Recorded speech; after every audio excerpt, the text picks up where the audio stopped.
محنت سے استعداد پیدا ہوتی ہے، دین کی محنت سے دین کی استعداد۔ جب ہم دین کی محنت کریں گے تو اللہ کے حکموں پر چلنے کے اندر طاقت پیدا ہوگی۔ اب پوچھے، سیکھے، معلوم کرے اور عمل کرے۔ جیسے مریض کو طاقت آ گئی علاج سے، اب وہ اپنے کام کرے گا، تو طاقت نہیں تھی تو کیا کرتا ہو؟ محنت سے بھی یہ ہوگا کہ اللہ تعالیٰ ایک راستہ بتائیں گے، اب اس راستے پر پوچھ کر کے، سیکھ کر کے چلیں۔ تو ہم کو میرے بھائیوں کی محنت دی گئی ہے، دین کی محنت، دین کی محنت سے دین آتا ہے۔ محنت چھوٹ جاتی ہے تو پھر دین پر چلنے کی طاقت نہیں رہتی، کہ طاقت ہی ختم ہو گئی ہے، اس لیے پہلے محنت کرواتے ہیں۔ عائشہ رضی اللہ عنہ فرماتی تھے کہ اگر اللہ تعالیٰ پہلے سے یہ شراب کو حرام کہتا کہ دیکھو شراب مت پیو، تو کوئی بھی نہیں چھوڑتا۔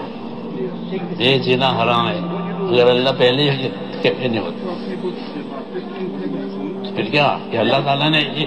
ایسے ایک محنت بتائی، آخرت کے حالات سنائے، جنت اور جہنم، اس کے قابل استعداد آئی، تو پھر شراب حرام کی، پہلے نہیں ہوئی،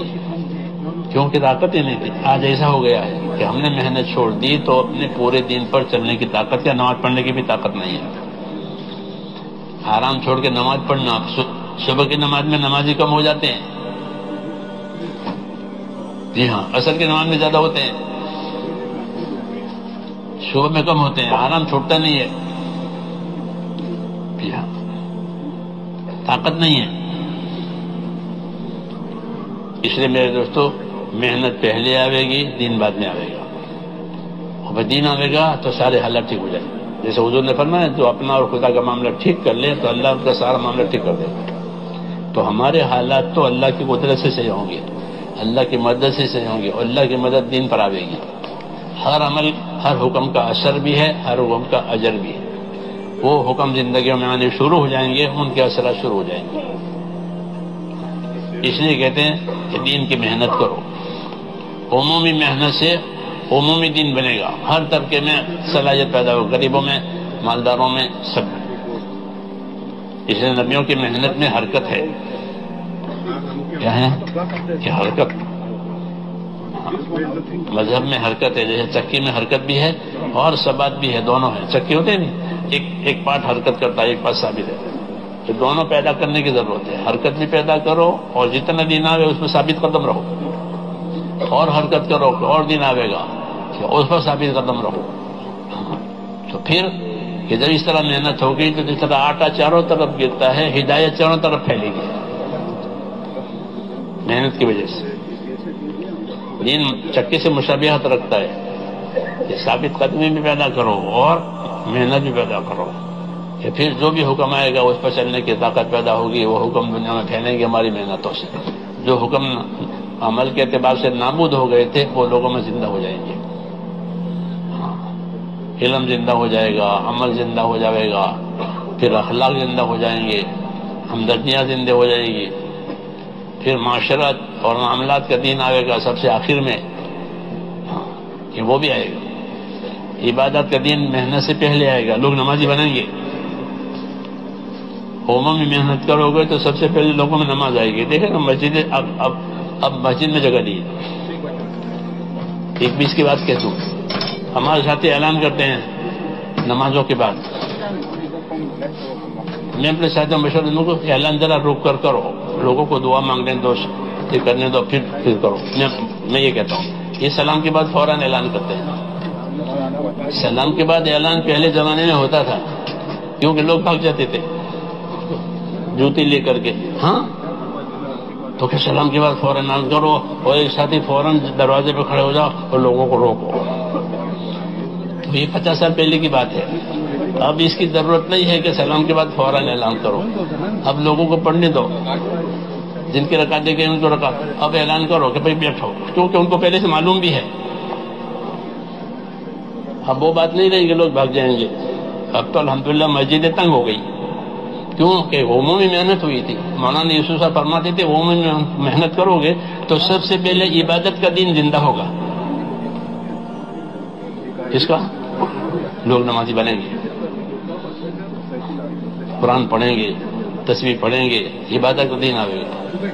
پھر عبادت کا دین پکا ہوگا تو پھر آگے دینداری بڑھے گی۔ تو دین محنت سے پہلے عبادت والا آتا ہے، اور دین کی محنت چھوٹ جاتی ہے تو سب سے پہلے معاملات بگڑ جاتے ہیں، کھانا پینا حلال حرام جو ختم،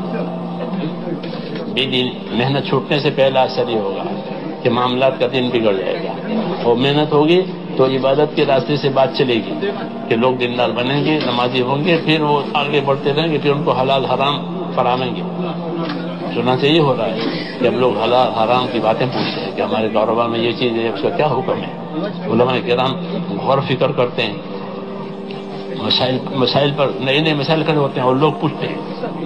ڈاکٹری کے مسائل پوچھتے ہیں، کاروباری کے مسائل پوچھتے ہیں، مسافر سفر کے مسائل پوچھتے ہیں کہ سفر میں ایسا ہو تو کیا کریں، کیسی نماز پڑھیں، کیسے روزہ رکھیں، نئے نئے مسائل، اور دین میں اس کی جگہ ہے تو علماء بتائیں گے، لیکن طلب نہ ہو تو پھر سب اپنی جگہ ٹھپ، جو ہوائی جہاز میں ملے وہ کھا لو، ہاں جو ملے کھا لو، کیوں دین تو ہے نہیں کہ اب نہیں اپنا کھانا لکھوائیں گے کہ ہم فلاں چیز کھائیں گے، کہ ہم ویج کھائیں گے، ہم دوسری چیز نہیں کھائیں گے، جو دیندار لکھواتے ہیں، کیونکہ لوگوں میں دین آیا کہ پیسے دے کر کیوں حرام کھاوے، اور جب دینداری نہیں تھی تو مولانا یوسف صاحب رحمۃ اللہ علیہ فرماتے تھے کہ ہم نے حجوں میں محنت شروع کی بمبئی سے، مولانا یوسف کے زمانے میں انہوں نے حج، تو کہ ہماری باتیں اخباروں میں نہیں آتی کہ یہ ہوا، جیسے پھر سنا ہے کہ جب ہم نے حاجیوں میں کام کیا تو ہمارے یہاں سے حاجی پانی کے جہاز سے جاتے تھے، ہم نے بھی تبلیغی سفر بہت سے پانی سے کی ہے، بمبئی سے بصرہ، بمبئی سے تو پانی کا جہاز ہوتا تھا، 2000 آدمی ایک جہاز میں جاتے تھے جدہ کے لیے، ایڈن ہو کر کے جاتے ہیں، 7 دن 8 دن لگتے تھے حاجیوں کو، تو حاجی لوگ حج کرتے تھے، حج میں کوئی محنت نہیں ہوتی تھی، پھر مولانا یوسف صاحب نے جماعتیں ڈالی اور حاجیوں میں محنت کی تاکہ ان کا حج صحیح ہو جائے، اور حج دعوت کے ساتھ کریں، حج کس کے ساتھ کریں کہ حاجی، کیونکہ حج سے بہت بڑا فائدہ ہوگا، لوگ ان کو بلائے بغیر بلائے لوگ آ جائیں گے، مکے میں جدہ میں بغیر بلائے لوگ ملکوں کے ملیں گے، اگر حاجی دعوت والا ہوا تو دعوت دنیا میں پہنچ جائے گی۔ حضور صلی اللہ علیہ وسلم بھی حاجیوں میں محنت کرتے تھے، جاہلیت میں لوگ حج کرتے تھے تو حضور صلی اللہ علیہ وسلم ان کے درمیان میں محنت کرتے تھے، ان کو دعوت دیتے، اس امید پر کہ میری بات لی جائیں گی اپنے یہاں، تو مولانا نے بھی وہ سنت زندہ کی تھی، تو فرماتے تھے کہ ایک مرتبہ جہاز میں ہم نے اپنی جماعت چڑھائی، اس نے گشت کیا جہاز میں، فرسٹ کلاس والے اوپر ہیں، دوسرے نیچے ہیں، اور گشت کرتے ہوئے انہیں نظر آیا کہ انہیں جو گوشت کھلایا جا رہا ہے اسٹیمر میں وہ صحیح نہیں ہے، اس جماعت نے دیکھا، اور یہ کچھ فرسٹ کلاس والوں کے لیے مرغی، تو انہوں نے فرسٹ کلاس کے پیسنجروں سے کہا جا کر کے کہ تم تو فرسٹ کلاس کے خرچ بھی دیتے ہو اور تمہیں جو کھانا کھلایا جا رہا ہے وہ تو حرام ہے، تمہاری تو دعا کیسے قبول ہوگی، تمہارا حج کیسے قبول ہوگا، تم اس کی فکر کرو کہ تمہارا کھانا حلال ہو۔ تو جب حاجیوں کو یہ خبر ہوئی تو وہ نیچے اترے، وہ شور ہوا جہاز میں، تو وہ کپتان ہوئے گھبرائے، تو انہوں نے کہا کہ دیکھو تم شور نہ کرو، یہ جتنا گوشت ہے یہ صحیح ہے، یہ گوشت صحیح نہیں ہے، یہ ہم بھی کہتے ہیں، اس کو ہم پھینک دیں گے پانی میں، چنانچہ وہ گوشت پھینکا گیا، اور چونکہ جہاز کراچی سے اس زمانے میں گزرتا تھا آزادی سے پہلے، تو کراچی سے پھر حلال گوشت لینے کا طریقہ حاجیوں کے لیے جاری ہوا۔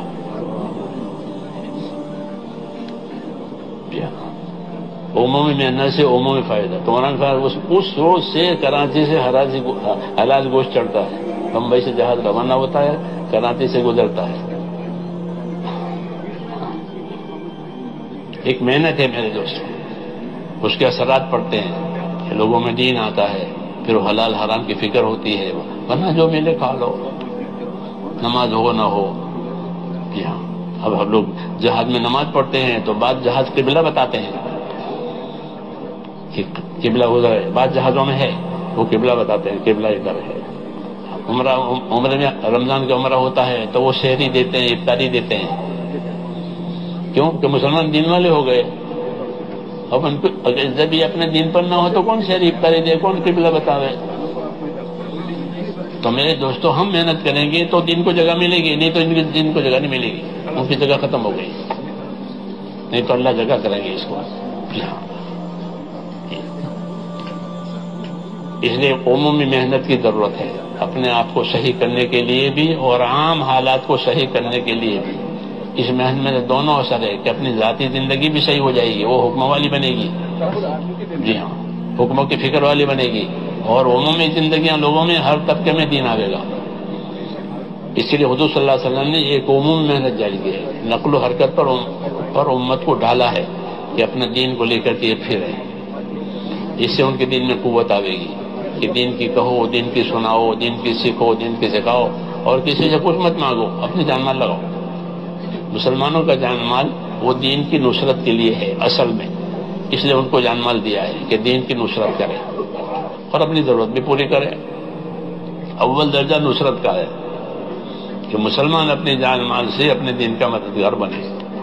یہ سبق یاد کرے، یہ سبق بلایا گیا ہے۔ اس لیے سارا جان مال جو ہے وہ اپنے ذاتی تقاضوں پر لگ رہا ہے، اس زندگی میں اسراف پیدا ہو گیا، فضولیات پیدا ہو گئی اور حالات بگڑ گئے۔ اس کا علاج یہی ہے کہ دوبارہ ہم اپنی زندگی پر جائیں، اس لیے کہتے ہیں کہ اس محنت کے لیے اپنے آپ کو تیار کریں، اللہ کے راستے میں نکل کر ایسا وقت لگاویں کہ زندگی میں تبدیلی آئے۔ جسے مریض اسپتال میں داخل اس لیے ہوتا ہے کہ زندگی میں تبدیلی آئے، تندرستی نہیں ہے، تندرستی آئے، وزن گھٹ گیا ہے تو وزن بڑھ جائے، تبدیلی مطلوب ہے۔ ایسے ہی جماعت میں پھریں، اللہ کے دن محنت کریں، اپنی زندگیوں میں تبدیلی آئے، اور لوگوں میں ایسی محنت کریں کہ ان کی زندگیوں میں تبدیلی آئے، ان کے یقین میں قوت آئے، خدا کا خوف پیدا ہو، آخرت کی فکر پیدا ہو۔ اس کے لیے یہ محنت ہے۔ سب سے پہلے اللہ ان کو ہدایت دے گا جو اس محنت کو کریں گے۔ محنت کرنے والوں کو پہلے ہدایت ملتی ہے، جیسے صحابہ محنت پر کھڑے ہو گئے نا تو سب زیادہ ہدایت انہیں کو ملی، پھر ان کے ہاتھوں سے دوسروں کو ملی۔ محنت کرنے والا محروم نہیں ہوگا، چاہے ان کی بات کوئی مانے نہ مانے، لیکن اس کو تو اللہ ہدایت دے ہی دے گا۔ یہ انعام ہے اللہ تعالیٰ کا۔ طاقت پیدا ہوگی حکم پر چلنے کی، اب حکم کو پوچھے، معلوم کرے، سیکھے، استعداد پیدا ہوگی، اپنے گناہوں کی فکر پیدا ہوگی، غلط زندگی سے ادھر موڑنے کی طاقت پیدا ہوگی۔ بہت سے لوگوں نے برسوں کی نمازیں قضا پڑھی ہے، بہت سے لوگوں نے برسوں کی زکاتیں دی کہ برس ہوئے زکات نہیں دی۔ اب زکات کی باتیں سمجھ میں آئی، صدقات کی باتیں سمجھ میں آئی تو توبہ کر کے حساب کر کے ماضی کے جتنے سب زکات دی۔ ہدایت ملنے کی یہ بات ہے، زندگی میں تبدیلی آئے، وہ آ رہی ہے الحمدللہ۔ اللہ تعالیٰ حالات اچھے دکھا رہے ہیں کہ محنت سے اچھے حالات ہو رہے ہیں۔ تو آپ حضرات سے بھی درخواست ہے کہ اپنے اپنی زندگیوں میں سے اس کام کو وقت دیں۔ وقت اور مال وہ اصل دین کے لیے ہے، اس روح پر ڈالنے کے لیے ہے۔ مدت اصل نہیں ہے، اصل تو کام ہے، لیکن مدت لگائیں گے، وقت لگائیں گے تو استعداد پیدا ہوگی، فکر آئے گی۔ اس کے لیے کہتے ہیں کہ اللہ کے راستے میں جانے کے لیے